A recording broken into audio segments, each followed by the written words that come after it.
ที่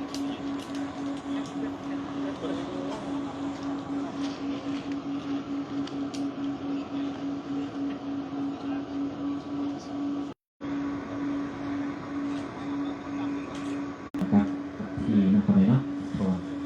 แสดงความขอบใจอย่างสูงมาในทางนางถนอมจิตโปรดพุทธรที่ได้เป็นเกียรติในการต่างหน้าญาติธรรมทุกท่านในการจุดเทียนชัยเพื่อบูชาพระรัตนตรัยซึ่งได้สำเร็จด้วยความจบงามเป็นที่เห็นหอยแล้วฉะนั้นลำดับต่อไปขออาราธนานิมนต์ทางพระอาจารย์ใหญ่ทรงกาแก้วไสพรพร้อมโดยคณะสงฆ์เมตตาในการกล่าวบูชาพระรัตนตรัยขออาราธนานิมนต์ขน้อยสาธุ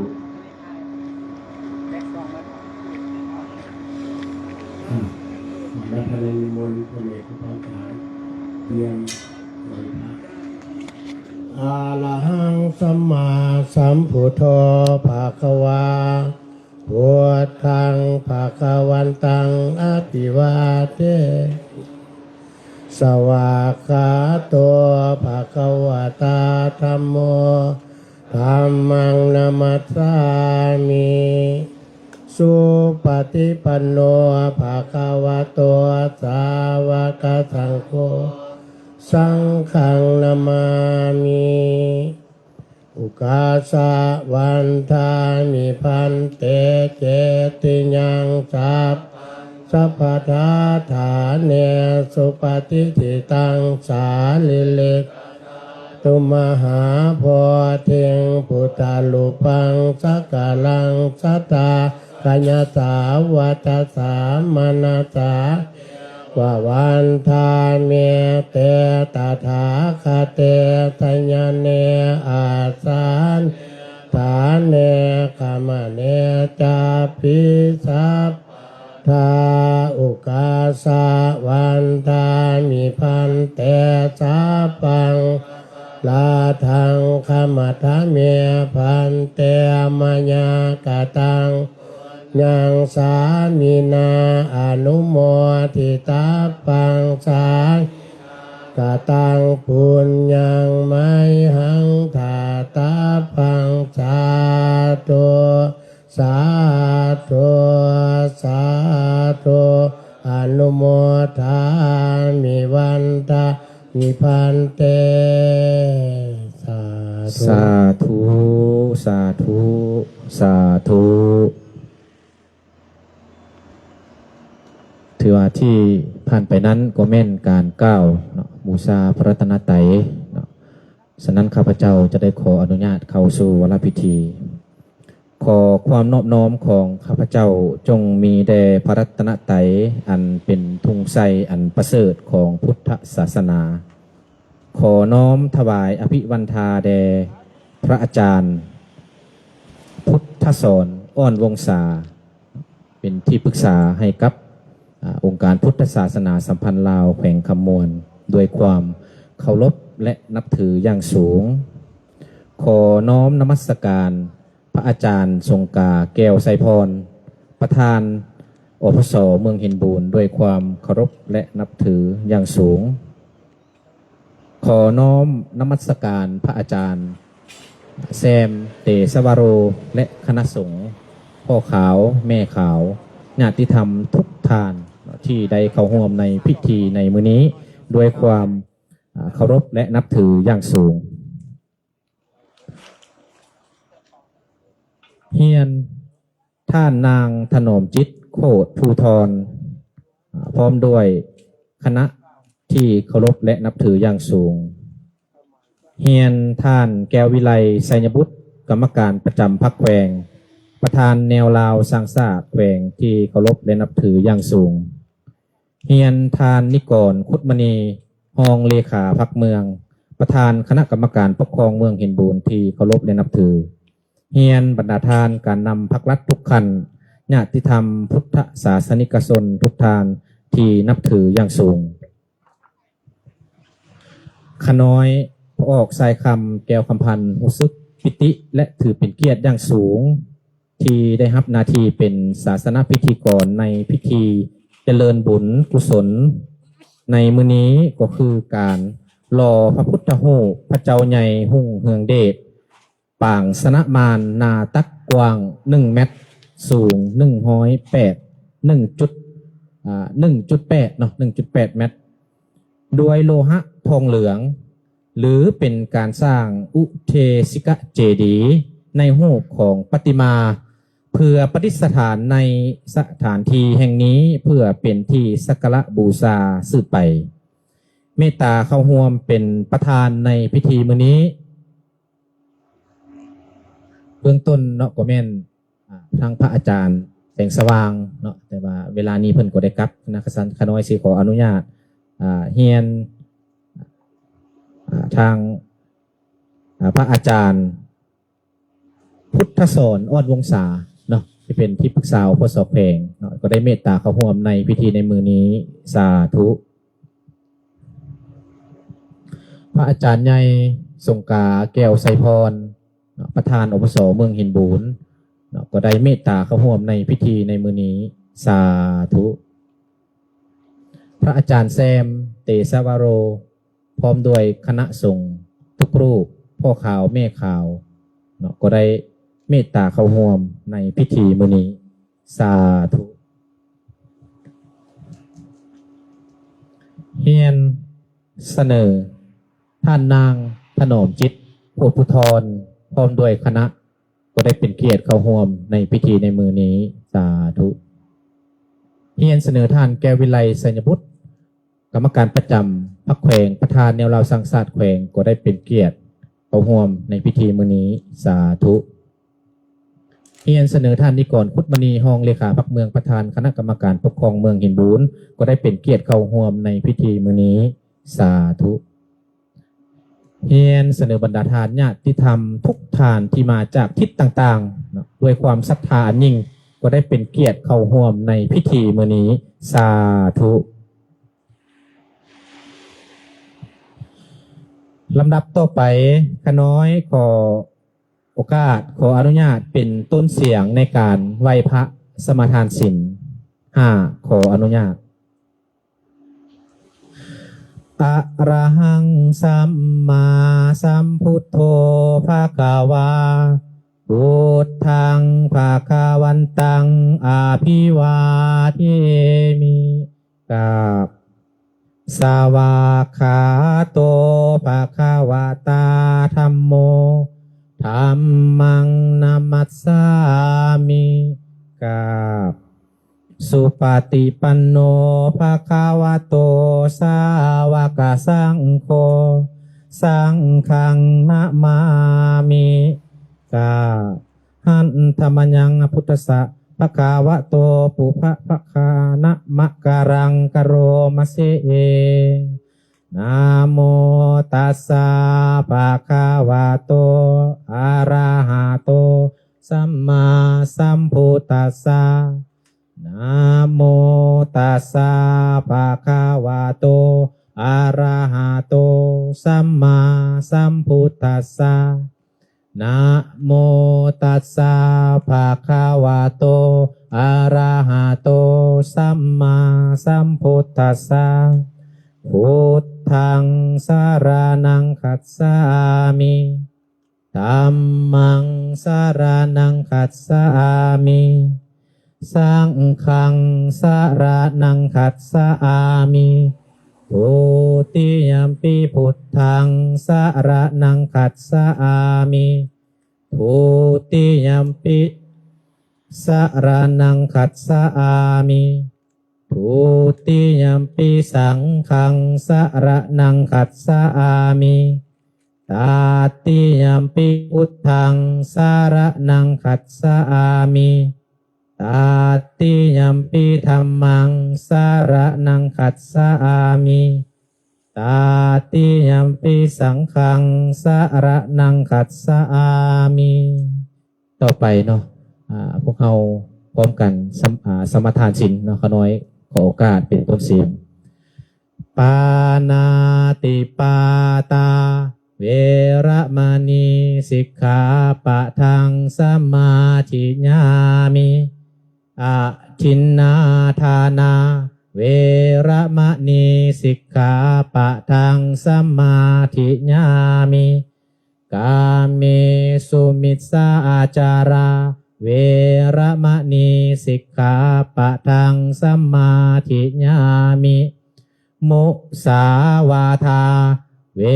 ระมะนีสิกขาปะทังสมาธิญามิสุราเมรยะมัสสะปะมาทัฏฐานาเวระมะนีสิกขาปะทังสมาธิญามิบรรดาทานญาติธรรมทุกทานพวกเขาก็ได้มีการ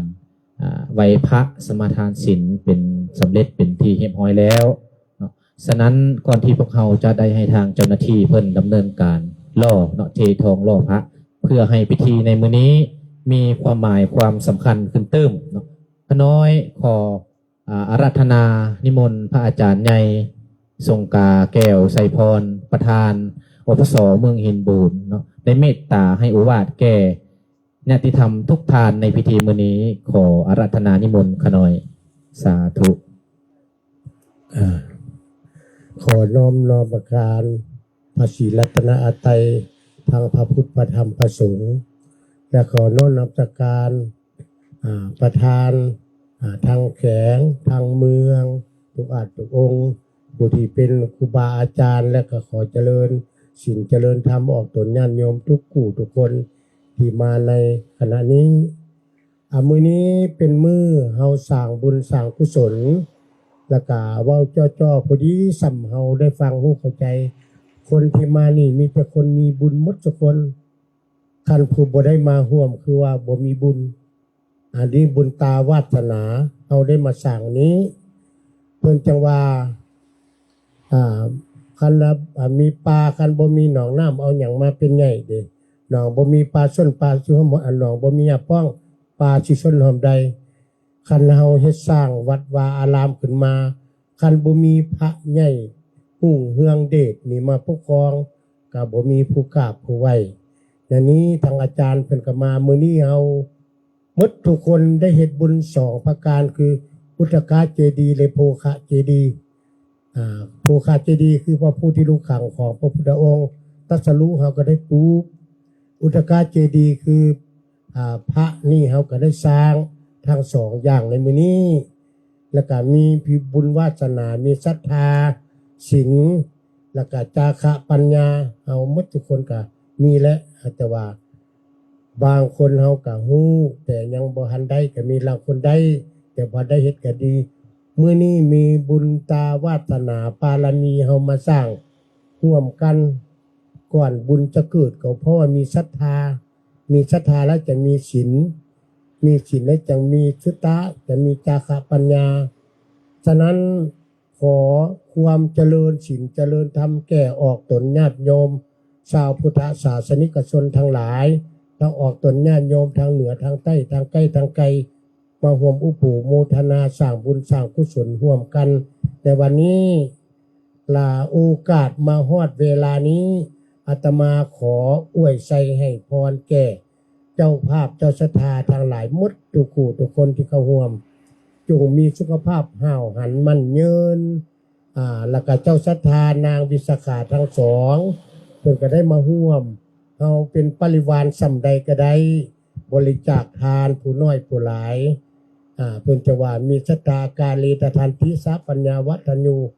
กาเลนะทินังอลิเยสุอุสุพุเตสุตาทิสุผู้มีปัญญารอบรู้ปัจจักให้การคิดที่และให้ทาน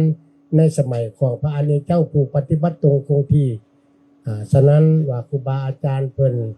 อยากได้ในพระพุทธรูปใหญ่กับศรัทธาเพิ่นก็มาร่วมบริจาคร่วมกันผู้เล็กผู้น้อยแต่โอกาสในมื้อนี้เฮามาร่วมกันกับผ่านมากับฝนตกตอนแรงมื้อนี้เพิ่นแดดเพิ่นมากับโอกาสอันเหมาะคันคือคู่มื้อแล้วก็เฮาดังไฟบ่ได้ซ้ำบุญมาปารมีจังเกิดทรัพย์มาปัญญาจังเกิดเมื่อให้ทรัพย์แล้วอัปปัญญามื้อนี้บุญวาสนาราศีแล้วก็ทางครูบาอาจารย์ทางแขงทางเมืองทางต่างบ้านต่างมาไม่ออกเฮามาแต่เหนือแต่ใต้ใกล้ๆก็มาร่วมขออุปโภคโมทนาขอเจริญพร คุณศีลคุณธรรมจงพิพักษ์รักษาปุญญานิปรลูกัจจมิงปฏิฐาหุติกุศลผลบุญที่สร้างมานี้จงมาเป็นที่พึ่งของทานทุกเมื่อทุกยามก็ขาเถิด สาธุสาธุสาธุขอน้อมถวายอภิวันทาเนาะแด่พระอาจารย์ใหญ่ทรงกาแก้วไสพรที่ได้เมตตาให้โอวาทแก่ญาติธรรมที่ได้มาร่วมในพิธีในมื้อนี้ลำดับต่อไปขออนุญาตเรียนเสนอท่านนางถนอมจิตโคตรภูธรซึ่งเป็นภรรยาของท่านไสสนะโคตรภูธรกรรมการศูนย์กลางพรรคเลขาคณะบริหารงานพรรคแขวงคำมวลซึ่งเป็นการนำสูงสุดของแขวงที่ได้ให้เกียรติมาเป็นประธานในพิธีในมื้อนี้ได้ให้เกียรติมีคำเห็นมีคำโอลมเนาะต่อญาติธรรมของพวกเราในมื้อนี้ขอเรียนเชิญหน่อย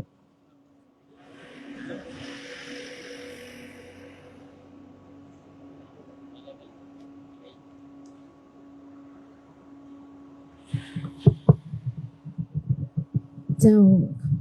ขอขอกราบไหว้พระรัตนตรัยคุณพระพุทธพระธรรมพระสงฆ์ขอนมัสการนุเทระพระเทระนุเทระเฮียนกันนำคันแข็งคันเมืองแล้วก็ตลอดฮอดไม่ขาวเนาะประชาชนอยู่เมืองหินบูดนี้ทางใต้ทางเหนือที่มาร่วมในงานบุญเพทองโลพระพุทธรูปพระเจ้าใหญ่หุงเฮืองเดชข้าพเจ้าในน้ำภรรยากัดน้ำคันแข็งก็รู้สึกพิธียินดีที่ว่าดีใจที่ว่าได้มาร่วมในงานสำคัญของพระพุทธศาสนาเนาะโดยรวมแล้วข้าพเจ้าก็ขอบขอบใจนำเจ้าภาพเมสุวรรณพิงค์แล้วก็เมโอกนิ้งที่เป็นเจ้าศรัทธาใหญ่ที่สร้างพระเจ้าใหญ่หุงเฮืองเดชนี้เพื่อเป็นมิ่งขวัญให้พ่อแม่ประชาชนชาวเซาเมืองว่าทั้งเมืองหินบุญเนาะว่าเฉพาะเนาะว่ารวมก็คืออยู่ทั้งแข่งขมวนเท่านี้เนาะโดยก็ดีใจเนาะดีใจกับโบได้คิดว่าสิได้มาร่วมงานแต่เพราะว่าข้าพเจ้ากับเมื่อเวียงบางมือวันทิศผู้ได้ยินข่าวแล้วก็ฮิพรมากับเพื่อให้ร่วมทันร่วมงานแล้วขอขอบใจพ่อแม่ประชาชนแล้วก็ที่ปุ่มลุ้มแล้วก็เป็นเจ้าศรัทธาแล้วก็ทั้งไม่โอกไม่ข่าวทุกท่านแล้วก็การนำมีการนำคันแข็งที่ว่าเพิ่นเขาร่วมนำนี้ก็สุดแต่ดีอกดีใจเนาะค่ะข้าพเจ้าก็ขออวยพรไซให้บรรดาท่านที่เขาร่วมจงมีสุขภาพเข้มแข็งแข็งแรงปฏิบัติหน้าที่ตามภารกิจของบรรดาท่านที่รับผิดชอบหันก็ขอให้มีสุขภาพเข้มแข็งเจ้าขอบใจโดยสาธุเนาะขอแสดงความขอบใจอย่างสูงเนาะมายังท่านนางถนอมจิตโคตรภูธรซึ่งเป็นภรรยาเนาะของการนำสูงสุดของแขวงขมวลของพวกเราที่ได้เป็นเกียรติทั้งเป็นเกียรติทั้งให้เกียรติเนาะทั้งเป็นบุญวาสนาที่ได้พร้อมกันเนาะทำบุญร่วมกันในมื้อนี้เนาะขอแสดงความขอบใจอย่างสูงเนาะฉะนั้นเนาะลำดับต่อไปเนาะพวกเราจะได้เข้าสู่เนาะพิธีเนาะในการเททองล่อพระพุทธรูปเนาะฉะนั้นต่อไปพิธีทางศาสนาขน้อยขออาราธนาทางคณะสงฆ์เป็นผู้ดำเนินต่อเนาะขออาราธนานิมนต์ขน้อย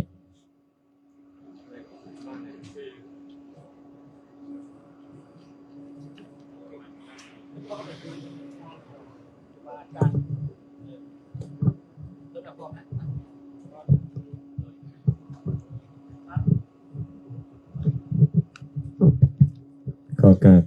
พระเถระขอกราบคณะสงฆ์ใส่เสียงขอกราบนมัสการพระอาจารย์เบพระอาจารย์พุทธสอนอ่อนวงศาที่ปรึกษาอบส.แข่งขมวลแล้วก็พระอาจารย์กาประธานอบส.เมืองหินบุญด้วยความเคารพตลอดถึงพระเถรานุเถระก็เจริญพรเป็นอย่างครอบครัวการนำขันแข็งตลอดถึงขันเมืองขันบ้านเจริญพรเป็นอย่างท่านสาธุชนที่เดินทางมาจากทุกสารทิศเพื่อมาประกอบกิจอันเป็นกุศล ในการสร้างอุเทสิกะเจดีย์เจาะจงพระสัมมาสัมพุทธเจ้าในรูปของพระปฏิมาในมื้อนี้นะ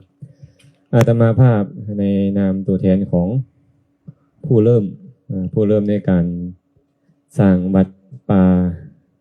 สีดำดวนแห่งนี้และก็ผู้ริเริ่มในการเททองพระพุทธรูปองค์นี้โดยการเป็น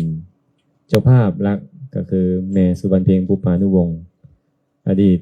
รัฐมนตรีประจำสำนักงานนายกแล้วก็เป็นประธานกองทุน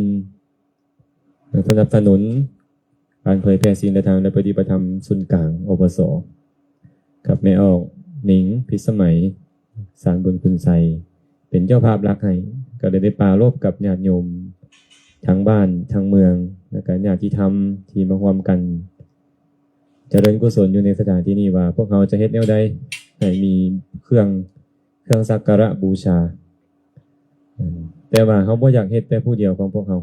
ถามว่าเฮ็ดอยู่บ้านอื่นแล้วมาประดิษฐานไว้นี่ได้บ่ได้และง่ายพร้อมแต่ว่าจุดประสงค์ของพวกเราในการรอพระพุทธรูปครั้งนี้ก็คืออยากให้ทุกคน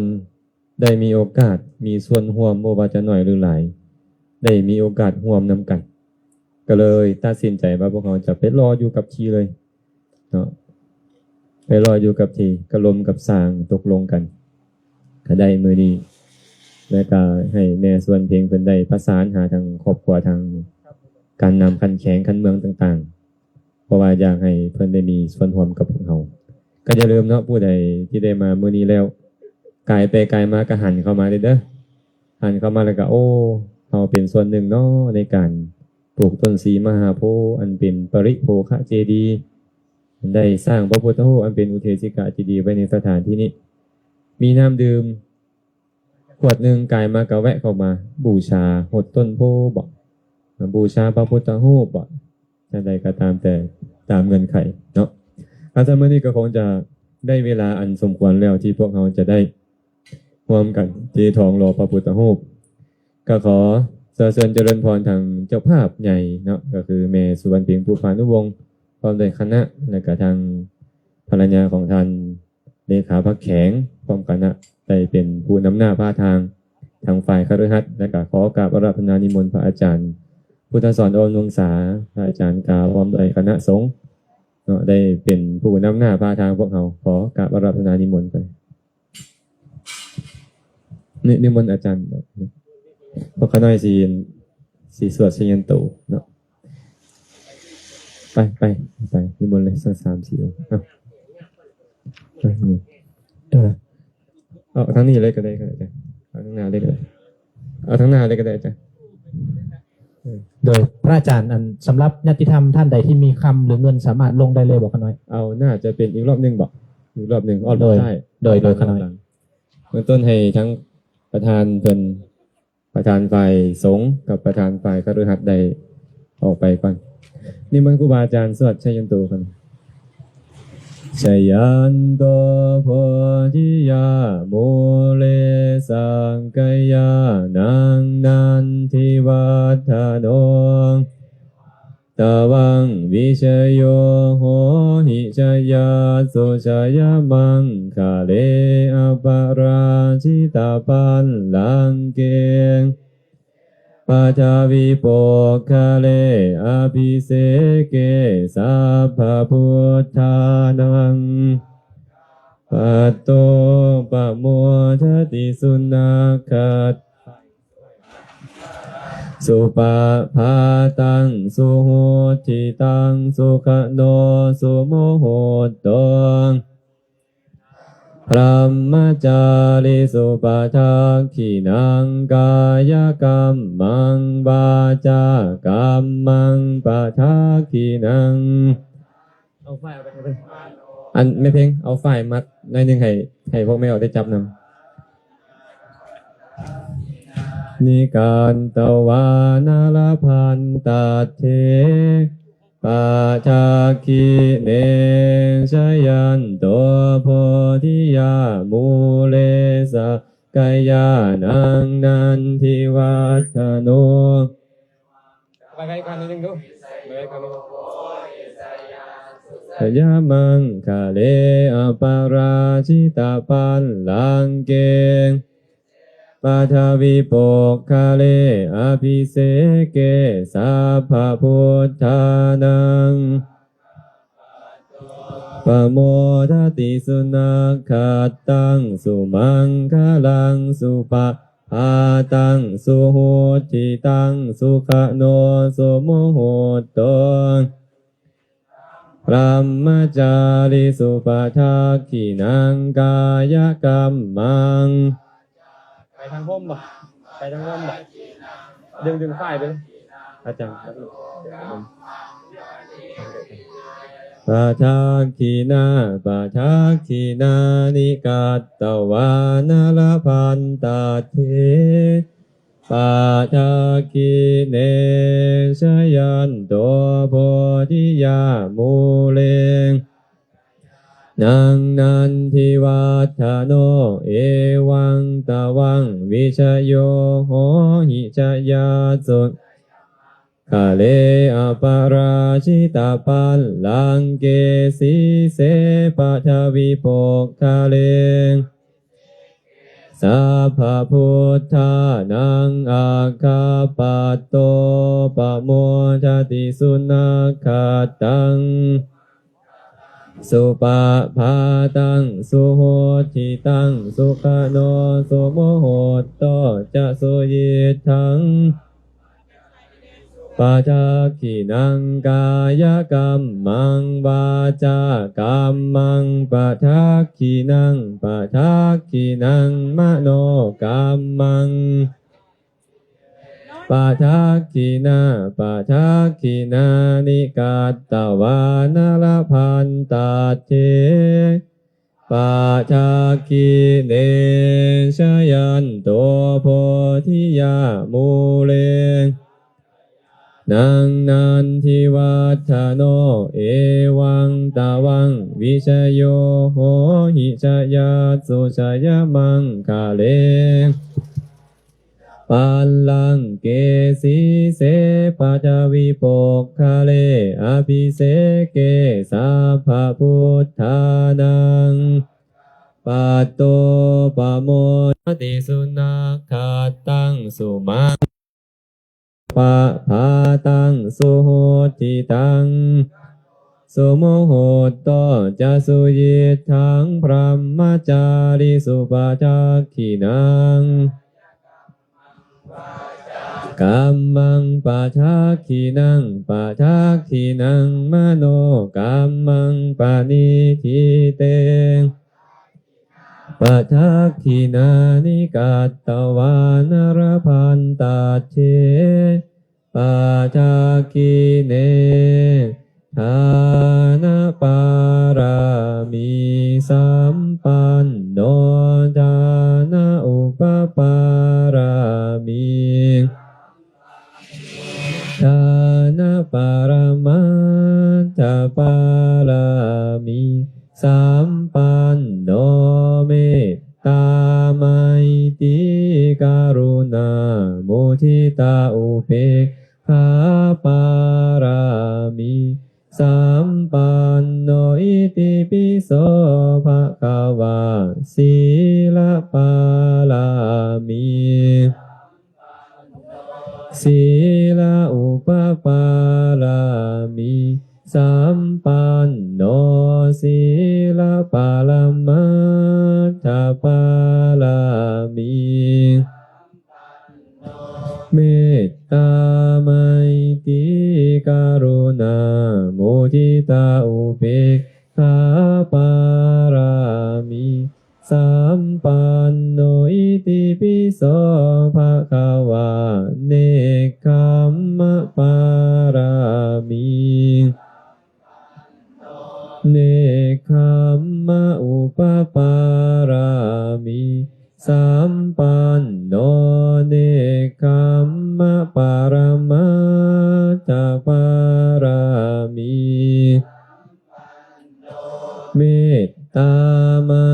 ตรีกรุณามุทิตาอุเบกขาปารามิสัมปันโนอิติปิโสภะคะ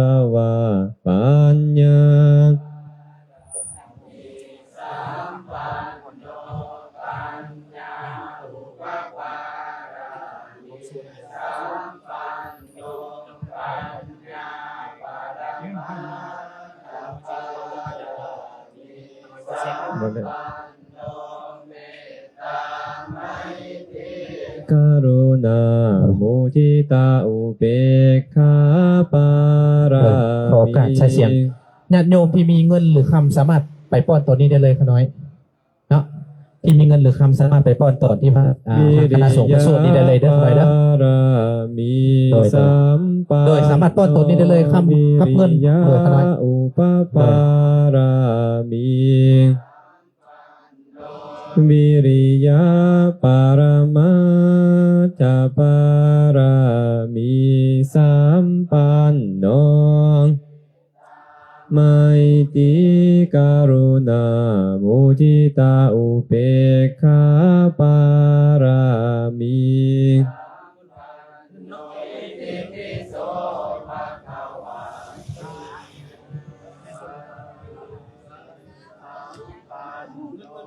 ขันติปารามีสัมปันโนขันติอุปปารามีขันติปารมาจาปารามีสัมปันโนเมตตาไมตรี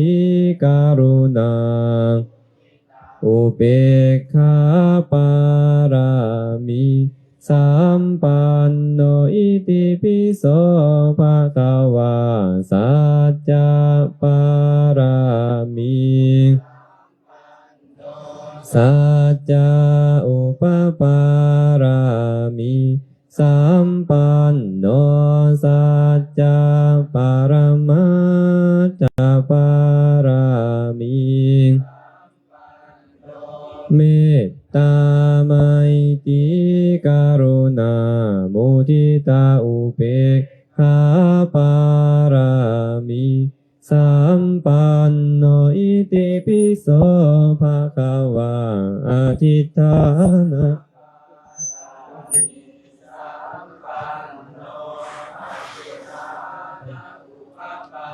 ลา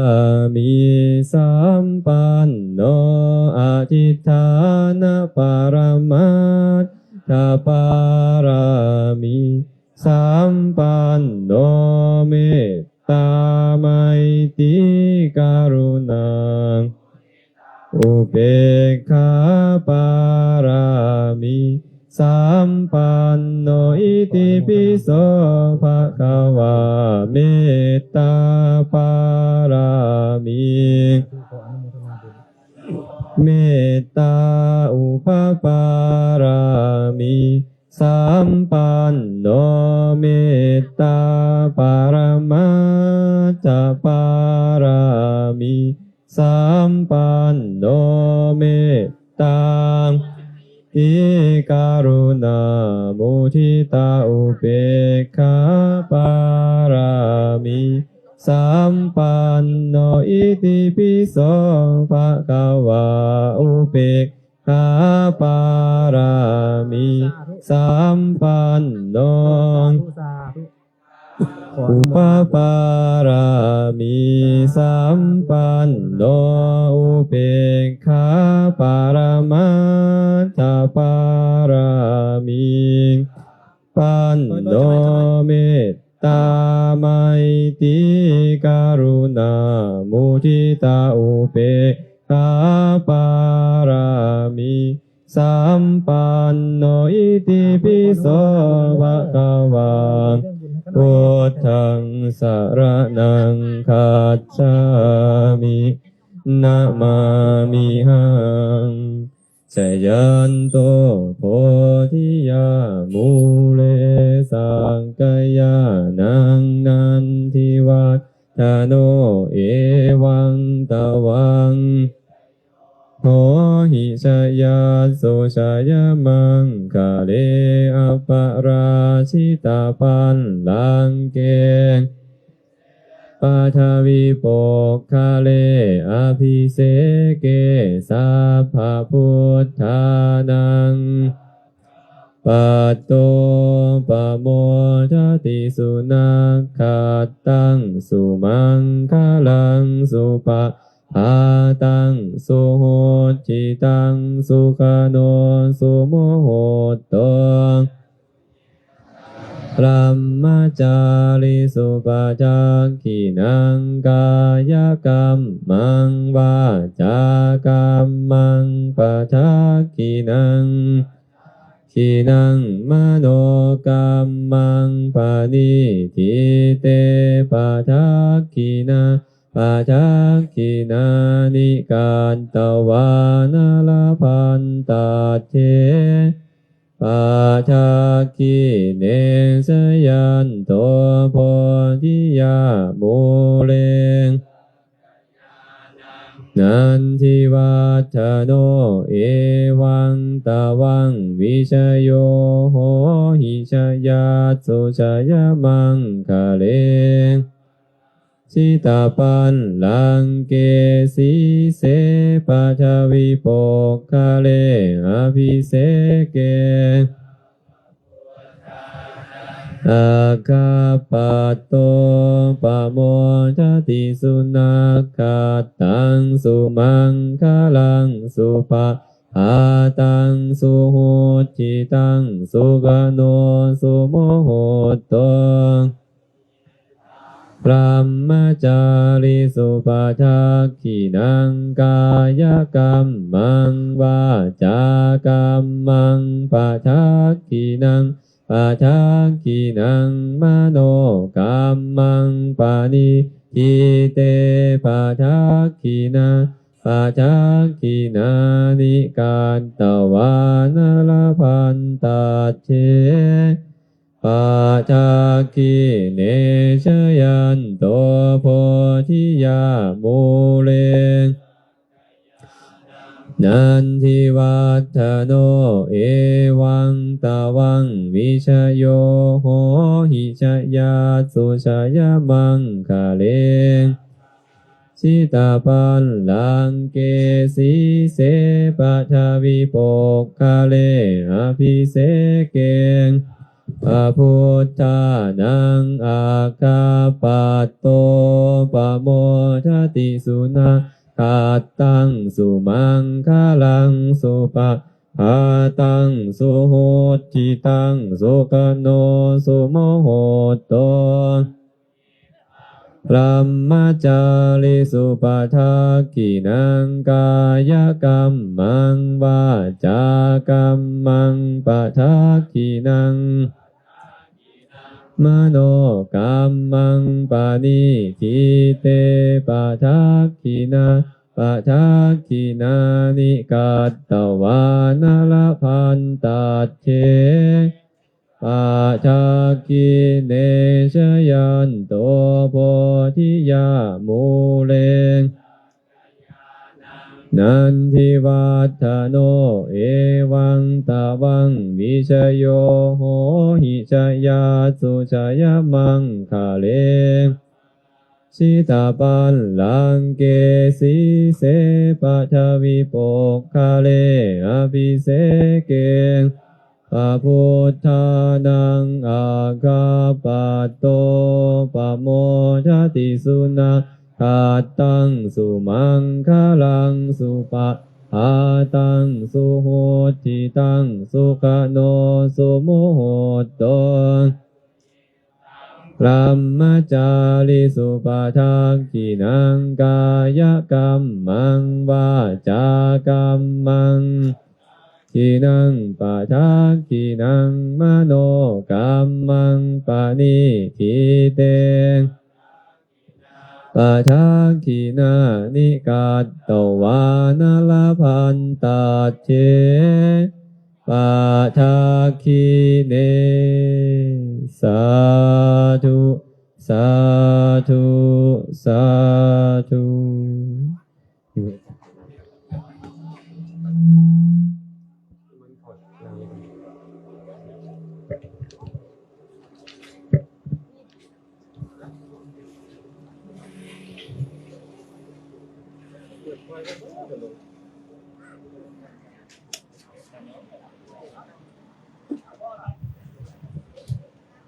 ก็ขอบอกขอบใจ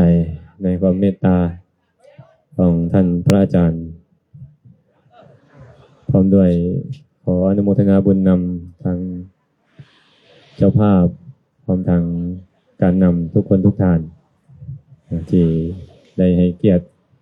เป็นประธานในการเททองเนาะเดี๋ยวก็คงจะต้องเทไปเรื่อยๆจนกว่าจะแล้วนะพวกเราก็คงจะได้ดำเนินการต่อเนาะตอนนี้เพื่อนก็ได้เปิดปฐมฤกษ์ให้พวกเขาแล้ว